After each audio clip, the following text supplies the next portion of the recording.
Assalamualaikum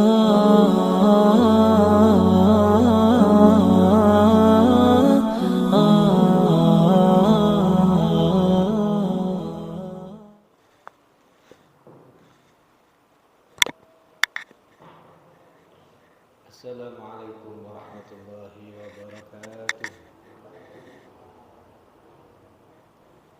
Bismillahirrahmanirrahim. Alhamdulillah wassalatu wassalamu ala Rasulillah Muhammad bin Abdullah wa alihi wa sahbihi wa mawalaha ma ba'du, la hawla wa la quwata illa billah. Subhanaka la ilma lana illa ma 'allamtana innaka antal alimul hakim. Rabbi shrah li sadri wa yassir li amri wahlul 'uqdatam min lisani yafqahu qawli. Shrah li sadri bi ta'inani wa ashabi wa Bismillahirrahmanirrahim. Kita teruskan kajian kitab Risalatul Muamalah.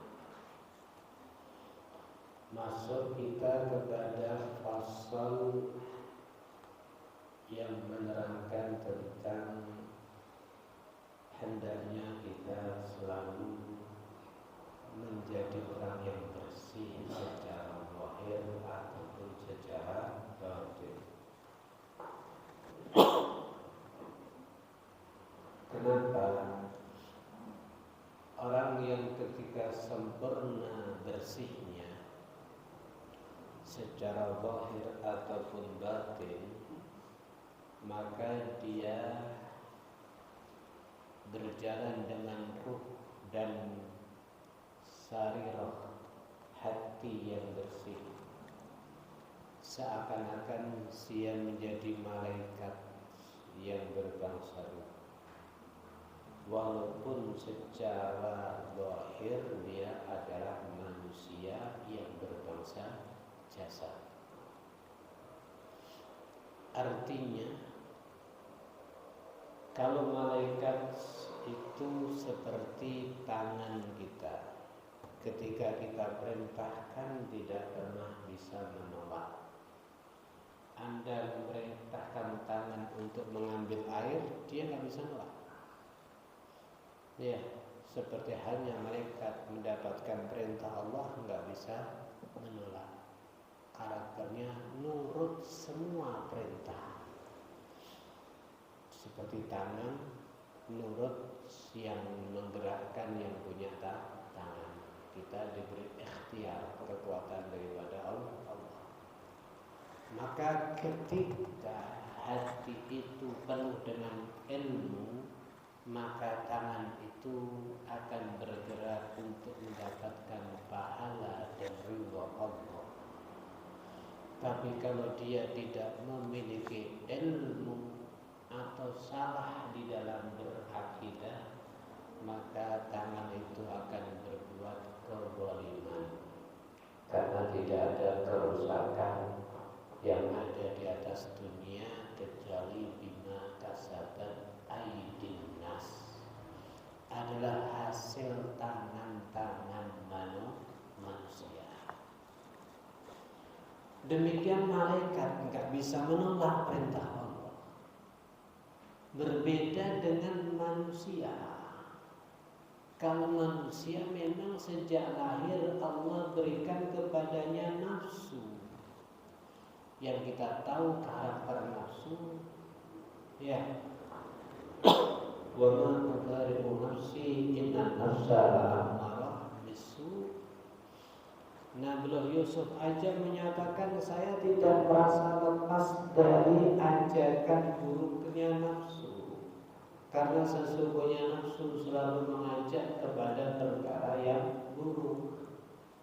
Amarah itu kalau secara kajian ilmu nahwu bermakna mubalaghah, bukan sekedar bermakna perintah, tapi banyak memerintah.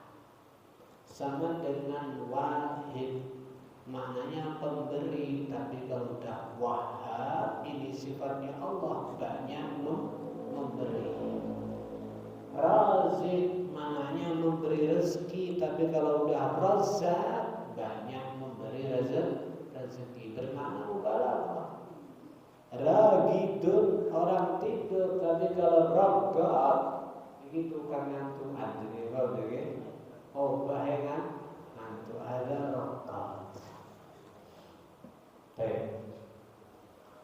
Kemudian tadi amir maknanya memerintah, tapi kalau amarah banyak memerintah. Makanya nafsu itu enggak henti-hentinya untuk ngajak buruk.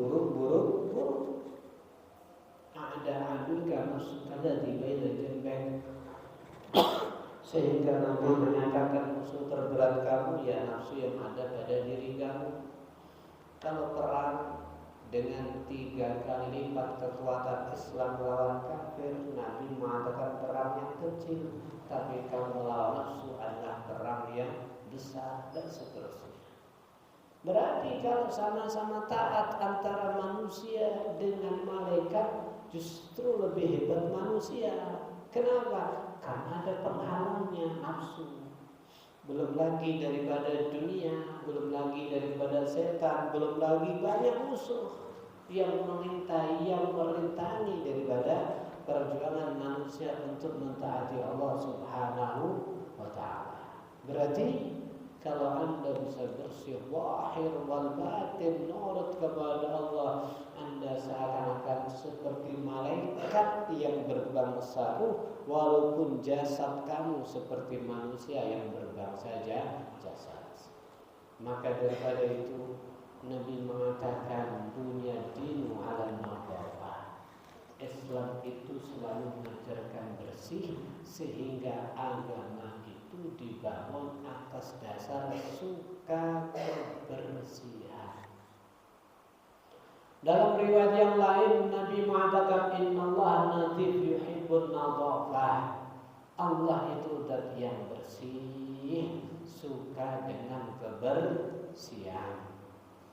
Tapi sekarang bersih itu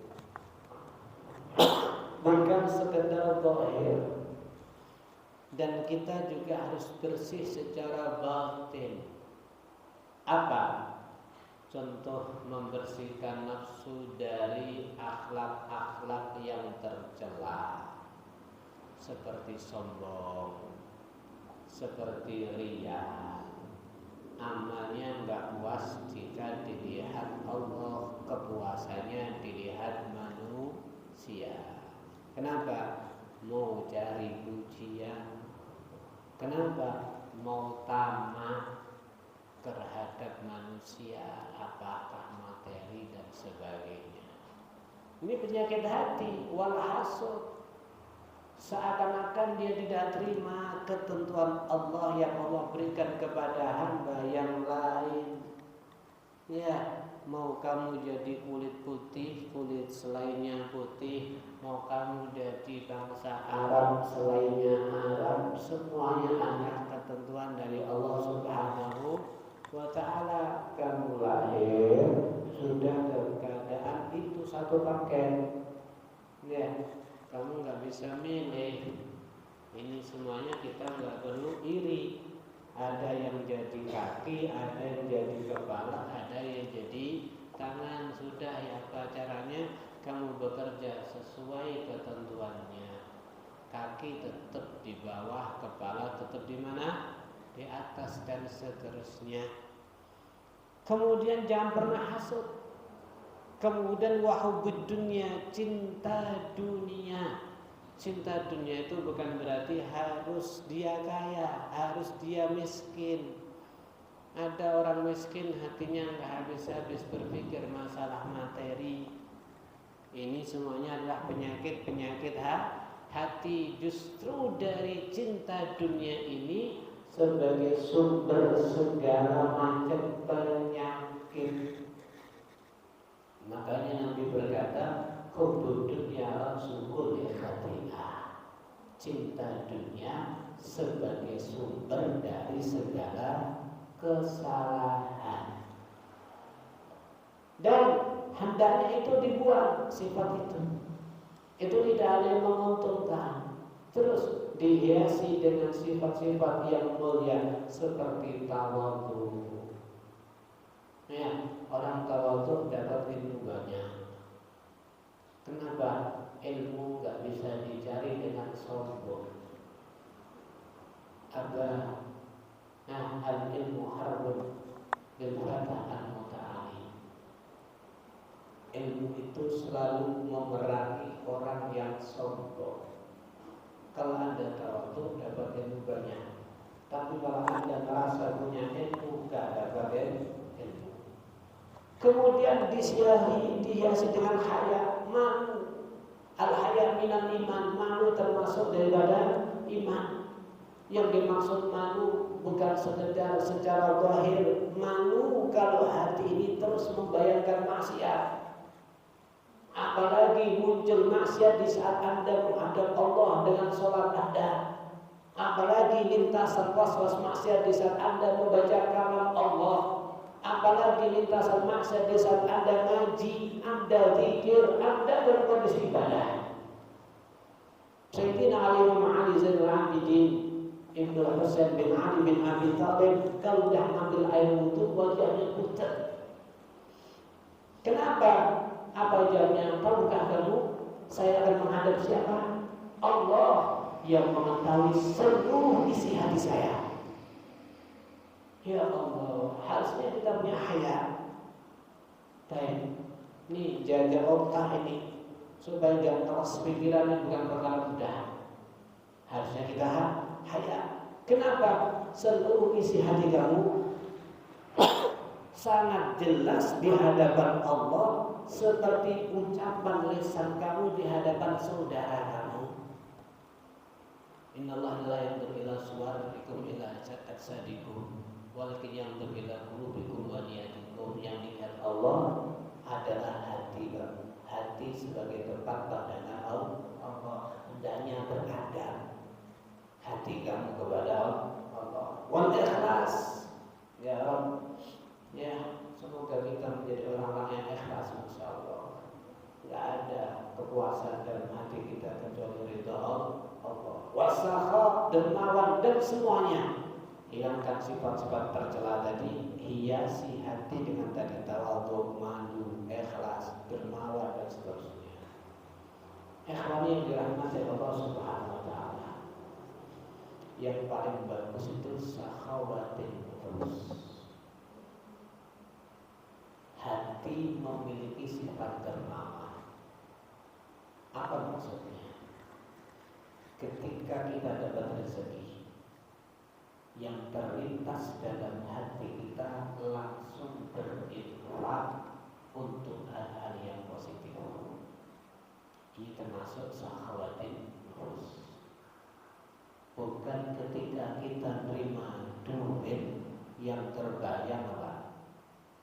Ini ibu-ibu kalau terima gaji yang terbayang apa kira-kira? Halo, Habib Tajul nih. Ya, iki. Kalau gitu cara terima duit kita, justru itu enggak berkah. Anda seperti makan gak ada kenyang, minum gak ada, gak hilang hausnya.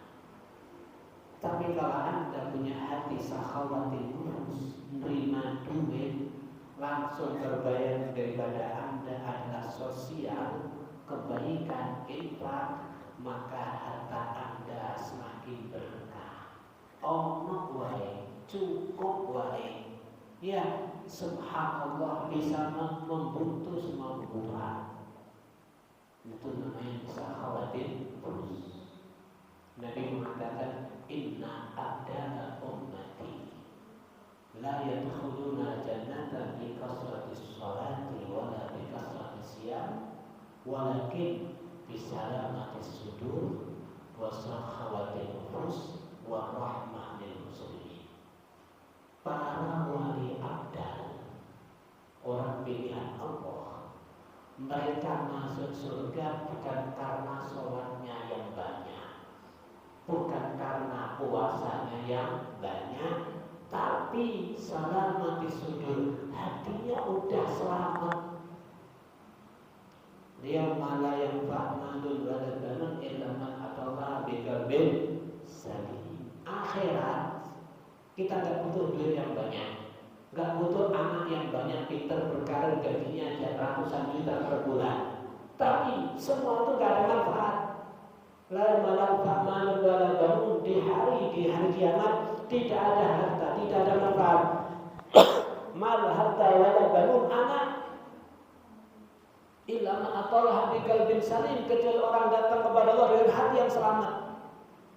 Hati yang selamat, enggak ada ghil, enggak ada rish, enggak ada bikin nipu, enggak ada unek-unek kepada saudara muslim, enggak ada dendam, enggak ada. Ini yang membuat para wali abdal dia masuk surga Allah Subhanahu wa taala. Salamat sudur satu, wa sakhawatin nufus. Hatinya dermawan. Kita ini kadang-kadang ada saudara kita derma seperti saudara yang lain yang merasa iman kita. Ya benar. Nggak ada apa itu, uangnya dia berderma, kok Anda iman? Wis cetil iki urung duit wis cetil. Wakaf lah juga duit. Alhamdulillah, saudara kami terbantu oleh saudara saya. Cuma bergumam, ya Allah, semoga kalau saya punya duit, derma saya akan lebih besar daripada dia. Maka kata Nabi, kamu udah dapat pahalanya. Sakhawatin nufus ini bukan hal yang mudah. Dan ini kalau kita mampu, sehingga langsung kadang-kadang kita belum punya duit. Ya Rabb, saya punya ladang, saya pengen panen, semoga hasilnya untuk kesana. Ya Rabb, saya pengen punya rumah untuk membuat hal-hal yang baik, majelis zikir, tempat musyawarah berdakwah, untuk ini semuanya terbayangkan. Ya Rabb, saya punya ini. Sakhawatin nufus. Justru orang kayak gini hartanya berkah. Ya, kemudian warahmah lil muslimin. Ya, yang menjadi pusat perhatian orientasi dalam hidupnya bukan sekedar dia makan dan keluarganya saja, bukan sekedar dia nikmat dia dan anak istrinya saja. Dia pengen semua nikmat juga dirasakan oleh seluruh kaum muslimin. Ini penyebab para wali abdal masuk surga. Artinya para ulama menerangkan, bukan berarti para wali abdal amalnya, sholatnya sedikit, puasa sedikit, mereka banyak. Akan tetapi apa yang membuat mereka cepat nyampe kepada Allah bukan amaliyah zahir, tapi punya 3 karakter tadi. Hatinya selamat, gak ada ghil, gak ada dendam, gak ada unek-unek kepada saudara kaum Islam. Kemudian artinya sudah dermawan, rahmatnya kepada kaum muslimin, masya Allah. Sampai ada dikatakan, ya, siapa orangnya yang membaca astagfirullah lil mu'minin wal mu'minat, astagfirullah lil mu'minin wal mu'minat satu hari 27 kali, maka dia akan menjadi kekasih Allah Subhanahu wa taala. Yang dipikir orang Islam. Dah, berarti hiasi hati seperti itu. Wa khaqaq hadal akhlaq wa tariqil khalas min radailah. Kemudian akhlak-akhlak baik tadi benar-benar ditahqiq. Artinya dilakukan. Ya, apa caranya kita bisa selamat dari akhlak yang tercela? Sayyidina Umar itu pernah didatangkan kepadanya delegasi pasukan yang sangat ditakuti lawan. Tapi semuanya tunduk patuh kepada Sayyidina Umar. Akhirnya muncul sombong. Maka Sayyidina Umar tidak segan-segan langsung datang ke pasar, ke peruang dapur di sendiri.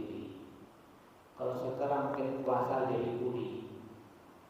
Dikatakan, ya Imam, Anda Amirul Mukminin, presiden, bukan satu negara yang Anda pimpin. Kok kayak gini? Apa jawabnya? Tadi muncul sombong di hati saya tekan. Ada mereka. Sifat akhlak betul dibuat. Kadang-kadang orang punya ilmu sedikit sombong. Ya, orang punya harta dikit apa? Sombong. Orang punya ini, makanya Fir'aun kenapa dia berkata, Ana Rabbukumul A'la, Aku Tuhan kamu terbesar. 400 tahun gak pernah sakit panas, gak pernah keringetan, kaya raya. Akhirnya sampai mengumumkan kalau dia adalah Tuhan yang maha tinggi. Alhamdulillah kita ini punya rencana banyak yang gagal. Ya udah, punya rencana banyak yang gagal. Kadang-kadang yang gak direncanakan malah berhasil. Supaya ente gak sombong. Coba hidup itu selalu sesuai rencana kita. Muncul kita itu nomor bener. Kita foto itu kan. Setting aku ini kita di KB. Ngaku Allah kan kira-kira. Halah. Coba kamu cek. Kamu tulis selama 1 bulan. Rencana yang kau rencanakan 1 bulan. Yang berhasil seberapa, yang tidak berhasil berapa. Kira-kira banyak berhasil atau tidak berhasil? Bu, banyak berhasil atau tidak berhasil? Banyak yang berhasil. Supaya kau nggak macam-macam nih. Kita ini suka mengakui. Oh, pengen ngakui. Ini gak tak foto mulat mari dia. Pak nenek kelihatan ini kalau ada gagal, belum tak omongi lo ngomongin. Wallah. Ada. Tapi kemudian ya harus kita belajar itu. Itu kemudian an-nadhafah bil zahir. Kalau nadhafah bersih secara zahir, apa itu? Kalau bersih secara zahir adalah bitarkil mukhalafah. Hati sudah kita bersihkan ya. Baik. Sekarang zahiriyah. Mata, lisan, telinga, tangan, kaki, kemaluan kita jaga dari menentang Allah. Mata tidak zina. Zinanya mata memandang sesuatu yang diharamkan Allah. Lisan tidak ada riba, tidak ada adu domba, tidak ada menggunjing, tidak ada dusta, sumpah palsu dan seterusnya. Telinga tidak mendengarkan daripada pergunjingan, tidak mendengarkan yang diharamkan Allah. Tangan demikian membantu, bukan untuk merugikan, mencuri, mencopet dan seterusnya. Kaki semuanya. Kemaluan tidak zina dan seterusnya. Secara zahiriyah kita tinggalkan itu mukhalafat yang menentang Allah Subhanahu wa ta'ala, kemudian dihiasi dengan muwafaqat. Mata memandang Al-Quran, lisan untuk zikir, kalau enggak gitu amar ma'ruf nahi mungkar, kalau enggak gitu mengajak orang bersedekah, kalau enggak gitu untuk kebaikan. Mata demikian ya, jadi kita tinggalkan itu perkara yang maksiat, kemudian kita hiasi secara zahiriyah untuk taat kepada Allah Subhanahu wa ta'ala. Siapa orangnya yang menghiasi zahirnya dengan kontinu berbuat amal saleh dan meneramikan batinnya dengan akhlak-akhlak yang sempurna, berarti dia telah menjadi orang yang bersih zahiran wa batinah. Maka dia akan dapatkan bagian yang besar. Seberapa dia jauh daripada akhlak yang buruk dan seberapa dia menghiasi dirinya dengan akhlak yang terpuji. Hadirin yang dirahmati Allah Subhanahu wa ta'ala, sekarang kita bicara zahir. Zahir kita bersihkan seperti secara zahir kita tata. Apa itu? Jangan lupa membersihkan bulu-bulu kemaluan, ketiak, bulu kemaluan, kuku, ini rapi. Jangan lebih 40 hari tidak dipotong. Ya, jangan lebih 40 hari tidak dipotong. Kuku itu yang bagus dipotong setiap hari Jumat. Pokoknya minimal jangan lebih daripada 40 hari. Kalau Anda potong berarti Anda mengamalkan sunnah. Kalau Anda mengamalkan sunnah berarti diikuti oleh para malaikat. Kalau Anda nggak amalkan sunnah berarti digantungi setan. Ya, sing kukulit dawa kuwi berarti sing gantung-gantung kalau setan. Sumasamu tambah ayu ya bener. Kuku dawa iki multifungsi ya. Curug terjangkau, ukil kena, selilit kena, aqua datang gak ada coblosan bisa. Multi fungsi. Perlu canteng itu sedikit ngobrol-ngobrol canteng. Ini bukan multifungsi, multikuman namanya. Bersihkan, ya kuku ini dipotong. Kita motongnya tangan kanan dimulai dari jari telunjuk, kemudian nyamping ke kiri, ya ke kanan atau kiri. Kemudian jari telunjuk, jari tengah, jari manis, kemudian jari kelingking. Kemudian bisa langsung kita lanjutkan yang jari jempol atau ibu jari. Nyamping ke kiri dari tangan kiri dari jari kelingking ke samping jari manis, samping jari tengah, jari telunjuk, ibu jari. Itu sunnah. Kemudian kalau kaki dimulai dari kaki kanan dari jari kelingking ditutup dengan jari kelingking yang kiri. Jelas? Kalau kaki dimulai dari jari kelingking ke samping, ke samping, ke samping, ke samping sampai ibu jari. Kemudian jari kiri dimulai dari jari jempol ke samping, samping, samping sampai jari kelingking. Itu sunnah. Kemudian tepian juga demikian, sunnahnya dicabut bulunya ini. Sunnah ya, jika tidak ada yudi. Kenapa dicabut? Supaya pori-pori tidak cepat besar. Kalau pori-pori membesar akan mana rambutnya mana oke, rambut oke, baunya lebih. Jadi kalau rambutnya banyak lebih memicu kepada bau. Demikian bulu kemaluan bawah ini harus juga dibersihkan. Kalau secara fikih laki sukanya dipotong, perempuan dicabut. Ini sunnahnya. Ya, kenapa para ulama memberi alasan karena perempuan itu qawiy syahwah, syahwatnya lebih besar dari laki, maka dicabut bulunya untuk tadaif lebih sedikit, mungkin ke overdosis. Yang laki disebutkan dhaif syahwat, syahwatnya di bawah perempuan dipotong biar naik sedikit. Artinya sing kecil naik, sing dhuwur tinggi didik. Kemboten over. Itu sunnahnya. Lek loro cabut ya berarti selainnya. Baik, itu sunnah, jangan lebih daripada 40 hari. Ya, ini itu namanya apa itu? Khisalul fitrah, bersih dah. Kemudian asyarib, kumis juga demikian, jangan sampai menutupi daripada merahnya apa itu bibir. Syaraba yashrabu, isyrab itu bermakna minumlah. Kumis disebut syarib, kenapa? Lek minum kopi dek katut tapi ra bagian ya. Artinya dia kalau ada orang minum ngikut nyicipin. Jadi jangan sampai kepada merahnya bibir. Itu juga dirapikan.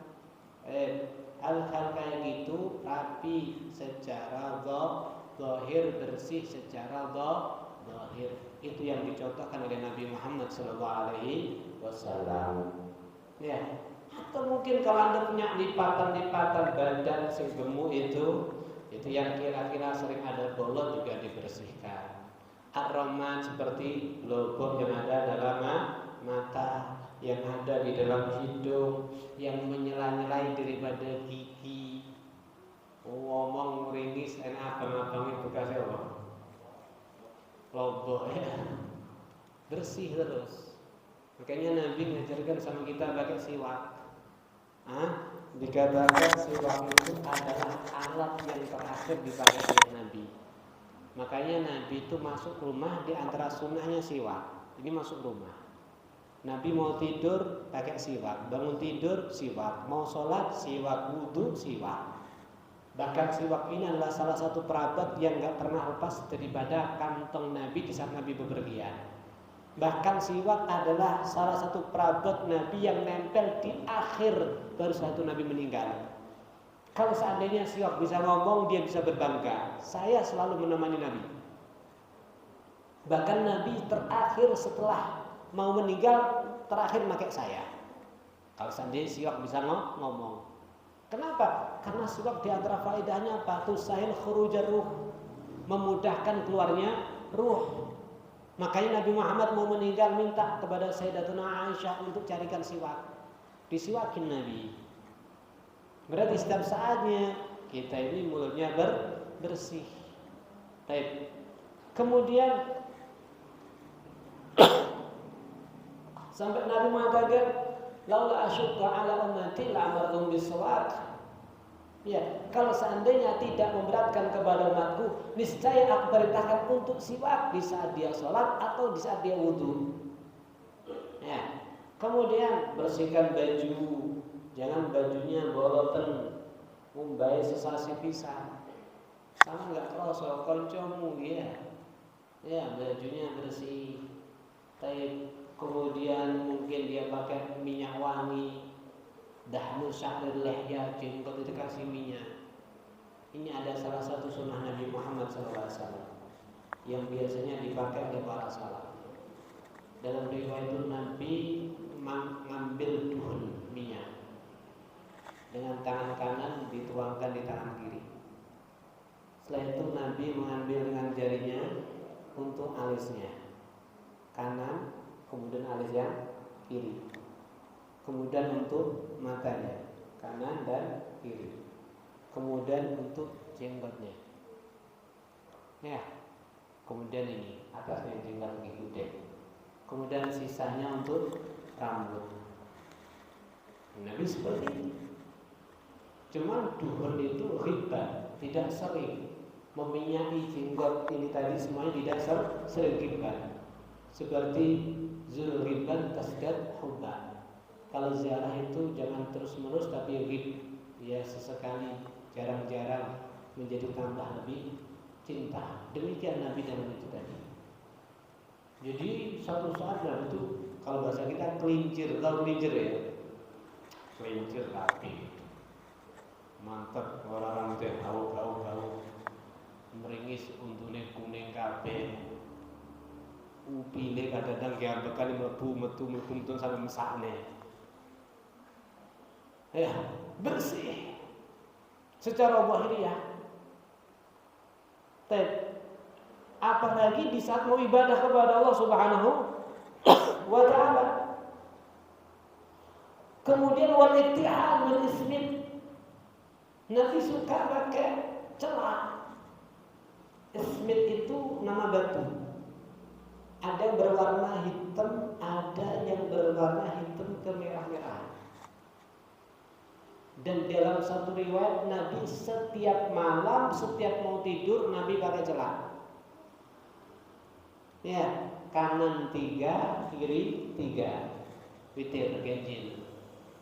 Ada yang mengatakan ganjil itu kanan 3, kiri 2, karena 3 sama 2 sama dengan 5 ganjil.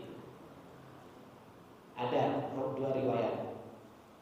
Ismit itu ada nilai obat. Kata Najib, apa itu? Tujinul basar, bisa membuat pandangan jadi jelas. Jadi Nabi maka itu membuat pandangan jadi jelas. Tunbitu sya'ar, rambutnya jadinya dengking, jadinya muncul. Itu yang asli ismit. Kalau seandainya Anda pakai celak dikatakan ismit, tapi yang pipa tambah babur. Ya, yang lipat kok tambah babur, mungkin itu dicampur ya. Yang berbeda, ini sunnah Nabi Muhammad SAW setiap malam. Secara dhahiriyah ada bayangkan Nabi, giginya bersih, kukunya bersih, ketiaknya, kumisnya, jenggotnya, pakai minyak, rambut-rambutnya, kemudian wasta'malul tib. Nabi suka pakai minyak wangi, bukan minyak rambut ya, minyak wangi, minyak badan atau minyak baju. wal iksar minhu. Dikatakan Nabi kalau minyak wangi bukan sedikit tapi wal iksar, diperbanyak. Fa innahu yastur arwahil garihah as-sa'irah minal insan. Karena minyak itu bisa menutup bau-bau yang menyengat yang muncul dari badannya manusia. Apa nih geger nih? Geger mas kula beratus. Kalau saya kok rada sing sumukan niku, bar dicek dianggo dhewe ono iso ngeblak niki. Berarti mungkin sesekali geger iki ana jeruk purut apa iki bolote rontok kabeh. Sabun kan sulit menjangkau. Geger. Kemudian niki ketiak niki. Ini yang memicu bau yang luar biasa. Nah, Nabi pakai minyak seperti itu. Terlebih-lebih ketika mau hadir di pertemuan-pertemuan. Kalau lagi mungkin sholat Jumat, mungkin pertemuan-pertemuan Islam dan yang lain sebagainya. Karena Rasulullah SAW yuhibbuhu wa yuksiru minhu. Nabi suka dengan tadi harum tadi dan Nabi memperbanyak kepadanya. Bahkan dalam riwayat wa patru'iya bariqatib min mafraqi ransih. Nabi sampai kelihatan kelincir, kelihatan mengkilap, sampai banyaknya minyak. Kok bisa? Supaya menjadi sunnah. Padahal keringatnya Nabi harum. Nabi masuk rumah Sayyidina Anas. Di situ ada ibunya. Nabi tidur. Orang tidur terkadang terpicu keringatnya keluar. Keringatnya Nabi diambil. Nabi kaget terbangun. Loh, ini perempuan kok ngambil keringatnya Nabi? Ternyata para ulama jangan suudzon. Ini telah menjadi nasab kepada Nabi. Ternyata ada nasab. Tidak tahu dari segi rawdoh atau dari segi apa yang jelas nasab. Nasab Nabi. Diambil. Nabi kaget. Ketika Nabi kaget, maaf Aldi, apa yang kamu berbuat? Saya ngambil keringat Anda ya Rasulullah. Mau saya jadikan minyak terharum daripada diri saya. Nabi itu kalaupun nggak pakai minyak wangi udah harum. Tapi kenapa? Karena disebutkan apa? Wa idza mara bitariqin urifa anu qad mara fihi. Nabi kalau udah lewat satu jalan, orang pasti tahu ini yang baru lewat Muhammad. Nabi Muhammad sallallahu alaihi wasallam. Kenapa? Terdeteksi dari baunya. Wa idza jalasa fi majlisin baqiya min tibi ayaman wa in taghayyab. Nabi kalau duduk dalam satu majelis, maka bau harumnya akan tersisa berhari-hari walaupun Nabi sudah pergi. Ini Nabi Muhammad SAW. Harum sekali, tapi masih pakai minyak wangi yang banyak supaya diikuti. Ya Allah. Nah, hadirin yang dirahmati Allah Subhanahu wa taala. Jadi secara Allah perhatikan. Orang Islam itu ya bersih, rambutnya rapi. Al-Imam Abu Hanifah ketika ada kajian seperti ini, ada salah satu yang hadir ngaji itu bajunya jelek, compang-camping, ya, kemudian mungkin poster tubuhnya, kalau bahasa kita maaf, melas. Bahasa kita apa? Melas. Selesai pengajian, orang itu nggak pulang dipanggil. Karena Imam Abu Hanifah itu penjual kain. Ditanya, besok bisa datang ke toko ngambil kain, tak kasih baju supaya agak layak dikit. Apa jawabnya? Ya Imam, maaf saya punya baju, saya punya ini loh, kok nggak dipakai? Ya, enggak, Masya Allah ya dipakai. Wa amma bi nikmati rabbika fadis. Itu untuk nikmat teko Tuhan kamu tampakkan, ceritakan, pakai. Innallaha yuhibbu ayyara asar ni'mati 'abdi. Allah itu merasa senang ketika melihat beberapa bekas nikmat yang Allah berikan kepada hambanya. Makanya kalau punya baju baru dipakai, capek atau diterentek ya. Kemerohannya. Kita mungkin ada jadi ini sebagai nikmat Allah. Makanya sama beliau sampai ditegur, tolong ya jangan berekspresi, berpenampilan sehingga membuat temennya kamu jadi melas. Mbok sing genah ngono lho, min makarimil akhlak. Termasuk akhlak yang sempurna itu kalaupun ada musibah jangan ditampakkan. Perintahnya kalau nikmat ditampakkan, kalau musibah jangan. Iya, perintahnya kalau nikmat ditampakkan, kalau musibah jangan. Makanya ada sunnah akikah, beli wedhus, dibagi-bagi. Kenapa? Ada nikmat, dapat rezeki anak. Makanya ada sunnah walimah. Bikin nikmat mau musibah. Saya mau tanya, bikin nikmat mau musibah? Nikmat.